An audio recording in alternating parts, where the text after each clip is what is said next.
চৈত্র বৈশাখ জ্যৈষ্ঠে 3 মাস প্রচুর পরিমাণে আম পাওয়া যায়। আর এখন তো কাঁচা আমের সিজন থাকতে থাকতে সবাই কাঁচা আম দিয়ে আমসত্ত্ব, আচার, ম্যাঙ্গো বার যার যা ইচ্ছা সবগুলো তৈরি করে রাখতে পারেন। আসসালামু আলাইকুম, কেমন আছেন সবাই? আশা করছি যে যেখানে আছেন ভালো আছেন, সুস্থ আছেন। আমিও আলহামদুলিল্লাহ আল্লাহর রহমতে মোটামুটি ভালো আছি। যে যেখানে আছেন সবাইকে আমন্ত্রণ জানাচ্ছি আমার আজকের রেসিপিটি দেখার জন্য। আমি 1.5 কেজি কাঁচা আম নিয়েছি, এগুলো দিয়ে আমসত্ত্ব তৈরি করব। প্রথমে আমি আমগুলোকে ভালোভাবে ধুয়ে নেব। বরাবরের মতো আমার নতুন পুরাতন সকল বন্ধুদের কাছে একটা রিকোয়েস্ট, প্রথমে একটা লাইক দিয়ে ভিডিওটি কন্টিনিউ করবেন প্লিজ।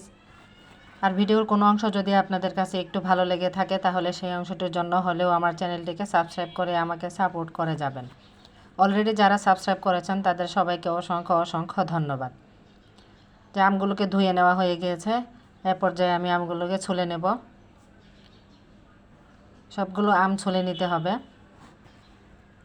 আর ঠিক এইভাবেই ছুলে নিব।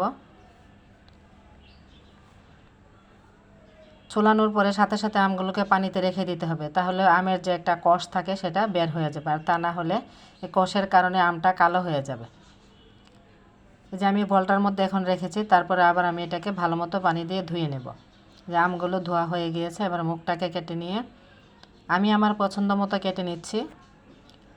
যেভাবেই কাটা হোক না কেন, চুলায় আগুনে পড়লে তো আম গলেই যাবে, সমস্যা নেই, যে কোনোভাবে কাটলেই হবে। আমার এই আমগুলোতে আটি হয়ে গিয়েছে, তার জন্য আমি মাঝখান থেকে কাটতে পারিনি, খুবই শক্ত। তার জন্য সাইড থেকে শুধু আমি আমের শাঁসটাকে বের করে নিচ্ছি।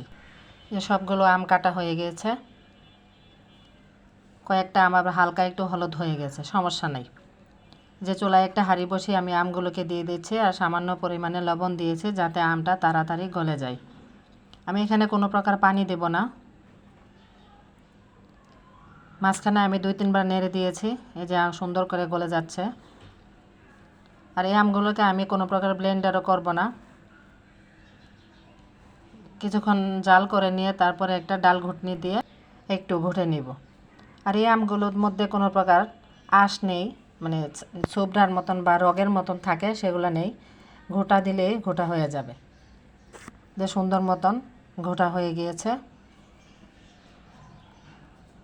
এ পর্যায়ে আমি আমগুলোর মধ্যে যা যা লাগবে সেগুলোকে দিয়ে দেব। ডাল ঘুটনিটার সাহায্যে ঘোটা দিলে সুন্দরভাবে প্লেন হয়ে যাবে। এই যে দেখুন কতটা সুন্দরভাবে ঘোটা হয়ে গিয়েছে, এখানে কোনো প্রকার আঁশ নেই। এবার যা যা লাগে এগুলো আমি দিয়ে দেব।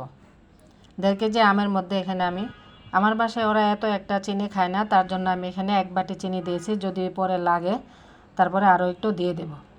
যেহেতু আমি কাঁচা আম দিয়ে আমসত্ত্বটা তৈরি করব, তাই কালারটা আসার জন্য আমি এখানে একটু গ্রিন ফুড কালার ব্যবহার করেছি 1 চা চামচ।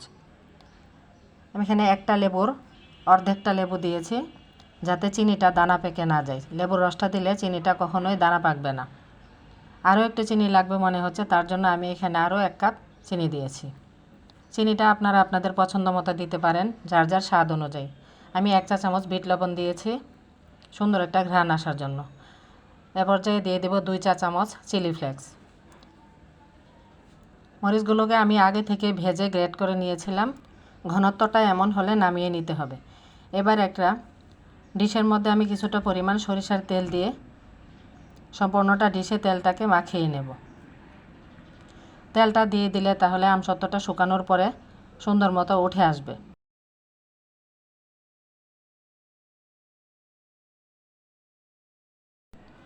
আর কিছুটা পরিমাণ তেল যদি না দেন তাহলে ওঠানোর সময় একটু কষ্ট হয়ে যাবে, অনেক সময় ছিঁড়ে যেতে পারে। এই যে জাল করে রাখা আমগুলোকে গরম গরম থালিটার মধ্যে দিয়ে একটা স্প্যাচুলার সাহায্যে সব দিকে সমান করে ছড়িয়ে দিচ্ছি। ভালোভাবে ছড়িয়ে দিয়ে আমি একদিনের জন্য শুধু ছাদে দিব, একদিনের রোদ্রে শুকিয়ে যাবে। এই যে ছাদে রোদ্রে দিয়েছি, এবারে পাতলা একটা ওড়নার সাহায্যে ঢেকে রাখবো যাতে বাতাসে কোনো প্রকার ধুলাবালি ডিশের উপরে এসে পড়তে না পারে। এই যে ছাদ থেকে নিয়ে এসেছি একদিনের রোদ্রে, দেখুন কতটা সুন্দরভাবে শুকিয়ে গিয়েছে। যেহেতু এটার মধ্যে চিনি আছে এজন্যই তাড়াতাড়ি শুকিয়ে যাবে। এ পর্যায়ে আমি এটাকে উঠিয়ে নিচ্ছি। তেল দেওয়ার কারণে এই যে দেখেন নিচ থেকে খুবই সুন্দরভাবে উঠে এসেছে। মাঝখানে আমি একবার ছাদের মধ্যে উল্টেও দিয়েছি। এ পর্যায়ে একটা ছুরির সাহায্যে আমি এটাকে লম্বা করে কেটে নিব। আমি আমার পছন্দ অনুযায়ী কেটে নিচ্ছি, আপনারাও আপনাদের পছন্দ অনুযায়ী কেটে নিতে পারেন। এইভাবে আমসত্ত্ব তৈরি করে রেখে দিলে সারা বছর জুড়ে খাওয়া যাবে। আমি এখানে কোনো প্রকার ভিনেগার দেইনি, কারণ ভিনেগার ছাড়াই এটা সুন্দরভাবে ভালো থাকবে। বাইরেও একটা এয়ারটাইট বক্সে রেখে দিতে পারবেন, আবার নর্মাল ফ্রিজেও এই এয়ারটাইট বক্সে করে রেখে দিতে পারবেন। হালকা টক ঝাল মিষ্টি এভাবে তৈরি করে রেখে দিলে বাড়ির ছোটো বড় সবাই খেতে পছন্দ করবে। এভাবে আপনারাও একবার ট্রাই করে দেখবেন, খেতে খুবই স্বাদ হয়। এই যে দেখুন আমি সবগুলোকে রোল করে নিয়েছি। আমার কাছে তো দেখতে খুবই ভালো লাগছিল, খেতেও খুবই টেস্টি হয়েছিল। আপনাদের মধ্যে কার কাছে কেমন লাগবে জানি না। আমার আজকের রেসিপিটি আপনাদের কাছে যদি ভালো লেগে থাকে তাহলে প্লিজ কমেন্টে জানাবেন কেমন হয়েছে। আপনারাও এভাবে একবার ট্রাই করে দেখবেন। তীব্র গরমে দুপুরবেলা একটু আমসত্ত্ব মুখে দিলে সেই স্বাদ লাগে। দোয়া করি সবাই ভালো থাকবেন, সুস্থ থাকবেন, আমার জন্য দোয়া করবেন। ভিডিওটি আজ এ পর্যন্তই। আল্লাহ হাফেজ।